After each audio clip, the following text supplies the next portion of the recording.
பொதுக்குழு உறுப்பினர்கள் இருந்து எல்லாமே இங்கதான் இருக்காங்க. பத்திரிகைகள் தான் வந்து சில விதமா திரிச்சு 50 மாவட்ட செயலாளர்கள் அந்த பக்கம் இருக்காங்க அப்படின்ற மாதிரி ஒரு தோரணை உருவாக்குனாங்க. இன்னைக்கு கூட காலையில பாத்தீங்கன்னா சில பேர் போடுறாங்க 17 மாவட்ட செயலாளர்கள் மட்டும் தான் இங்க கலந்துகிட்டு இருக்காங்கன்னு போடுறாங்க. ஆனா இங்க கையெழுத்துட்டு இருக்கிறவங்க வந்தவங்க அவங்க எல்லாம் வந்து வீடியோ எல்லாம் உங்களுக்கு வரும் பாருங்க, எவ்வளவு மாவட்ட செயலாளர்கள் கலந்துட்டு இருக்காங்கன்னு. அப்படி இருக்கும்போது தவறுதலா போடுறாங்க. அதே மாதிரி இன்னைக்கு ஒரு இதை போட்டிருக்காங்க, என்னன்னா சில ராஜன் செல்லப்பா செல்லூர் ராஜி போன்றவர்கள் எல்லாம் வந்து பங்கேற்கவில்லைன்னு போட்டிருக்காங்க. ஆனா அவங்க எல்லாம் இங்க இருக்கும் போதே அப்படி பங்கேற்கவில்லைன்னு போடுறாங்க. எப்படி இந்த வகையில போடுறாங்கன்னு தெரியல. அவங்களுக்கு சாதகமாக சில செய்திகளை வெளியிடுவதன் மூலம் அவர்கள் பக்கம் தான் கட்சி இருக்குதுன்ற காட்டுறதுக்காக இது போன்ற சம்பவங்கள் நடந்தேறி கொண்டிருக்கிறது. எனவே இதையெல்லாம் பொறுத்த வரைக்கும் தயவு செய்து நான் பத்திரிகைகளை கேட்டுக்கொள்வதெல்லாம் உண்மை நிலவரத்தை அப்படியே போடுங்க. அந்த பக்கத்துல யாருமே இல்ல. 25 எம்எல்ஏக்கள் அந்த பக்கம் போயிருக்காங்களே தவிர, அதை தவிர கழகத்தினுடைய நிர்வாகிகள் அத்தனை பேர் இங்கதான் இருக்காங்க. இன்னைக்கு 1000 பேர்கிட்ட கையெழுத்து வாங்கியிருக்கேன்னு சொல்றாங்க பொதுக்குழு உறுப்பினர்கிட்ட. ஆனா அவ்வளவும்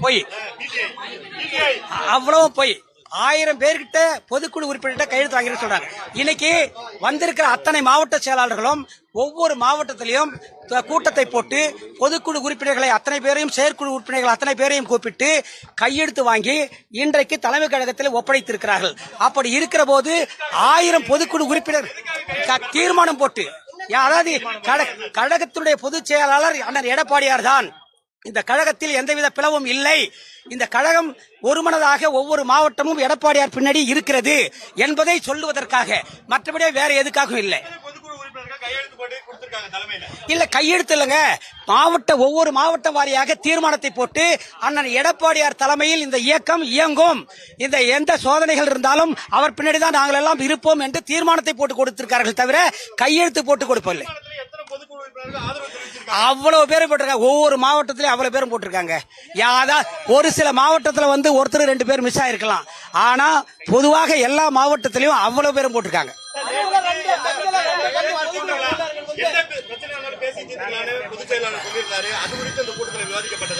இல்ல கூட்டத்தில் பொறுத்த வரைக்கும் இதுக்கப்புறம் வந்து நடக்கிற காரியங்கள், கட்சியை எப்படி நம்ம கொண்டு போகணும், எப்படி வலு சேர்க்கணும், மக்கள் கிட்ட வந்து எந்த அளவுக்கு அணுகணும், இப்படிப்பட்ட ஆலோசனைகளை தான் வந்து எங்கள் பொதுச் செயலாளர் இன்றைக்கு கொடுத்திருக்கிறார் தவிர கட்சியினுடைய வளர்ச்சி குறித்து பேசியதுதான் இது.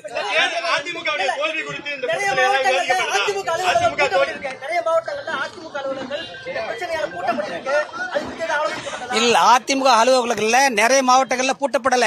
அதிமுக அலுவலகம் எல்லாம் வந்து எங்க மாவட்ட கழக செயலாளர்கள் புதிதாக பொறுப்பேற்றவர்கள் எல்லாம் வந்து அதிமுக மாவட்ட அலுவலகங்களே அவர்கள் தான் போய் உட்கார்ந்து வேலை பார்க்கறாங்க. அப்படி இருக்கும்போது விழுப்புரத்துல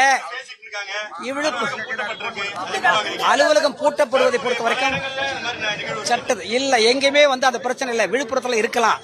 ஆனா வந்து இந்த விழுப்புரத்துல பொறுத்த வரைக்கும் சட்டம் ஒழுங்கு பிரச்சனை என்று சொல்றப்போ மொத்தமா பார்க்கும்போது வந்து கட்சிக்கார எல்லாம் அவ்வளவு பேர் எங்க பின்னாடி தான் இருக்கான்.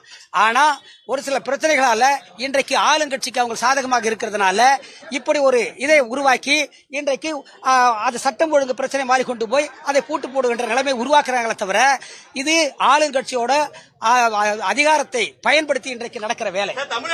தேர்தலுக்கு பின்னால் மாவட்ட செயலாளர்கள், தலைமை நிலை செயலாளர்கள் அழைத்து பொதுச் செயலாளர் அவர்கள் வருங்கால நடவடிக்கைகள் குறித்து ஆக்கப்பூர்வமான செய்திகளை தெரிவித்திருக்கிறார். இப்போ 2 ஃபேக்ஷனா இருக்காங்க. இப்போ அது ஒன்றிணைக்கிறது என்ன ஆயிட்டு இருக்கு சார்? இப்போ சிவி சண்முகம் அவருடைய தரப்புல ஒரு ஃபேக்ஷன் செயல்படுறாங்க. இப்போ இந்த ஃபேக்ஷன் ஒன்னாகிறதுக்கான வாய்ப்புகள் என்ன? எப்போ ஒன்னாவாங்க? கொரோனா இன்னும் நியமிக்கப்படாம இருக்காங்க. இதை பத்தி எல்லாம் பாதிக்கப்பட்டதா? என்ன நிலைமையில சார் இருக்கு அதிமுக? நிறைய ஸ்பெகுலேஷன்ஸ் போயிட்டு இருக்கு.